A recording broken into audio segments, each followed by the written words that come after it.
Ahora bien, han habido muchos genocidios a lo largo de la historia. Uno de los más recientes es el genocidio contra los kurdos, y esto lo traigo a colación por un comentario que hizo una de las participantes. Murieron aproximadamente 100.000 kurdos en manos de los extremistas, seguidores del difunto Saddam Hussein en Irak.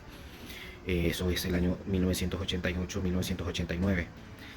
100.000 murieron y miles de aldeas fueron destruidas, mujeres y niños masacrados, hospitales destruidos, escuelas, muy similar a lo que está ocurriendo en la actualidad.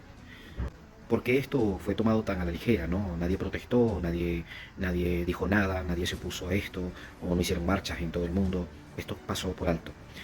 Quizás también en ese tiempo, como no existían las redes sociales y no había esa accesibilidad a la información, sino que los medios de comunicación estaban sesgados y eran dirigidos, como sabemos, por estas élites que solamente filtran la información que a ellos les conviene.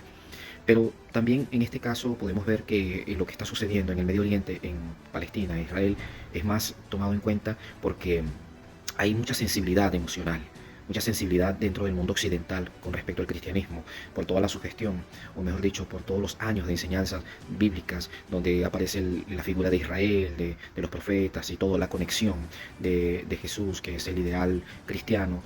Toda esta sensibilidad emocional está afectando y afecta con respecto a este tema, y por esa razón en el occidente es muy sensible el tema con respecto a Israel y con respecto al tema palestino, ¿no? Esta sensibilidad tiene que ser controlada y tiene que ser muy bien evaluada, por cuanto este pueblo que está allí no es el antiguo Israel.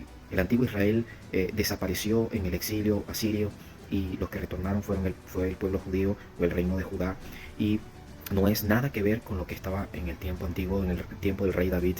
Quizás son esos descendientes o esa simiente que queda allí, pero todo lo que la sensibilidad que puede existir tiene que ser eliminada, por cuanto estos temas no pueden ser sesgados por la religión o por esos aires religiosos de mesianidad, de vuelta de Jesucristo a la tierra, porque Jesús fue eliminado por su propia población.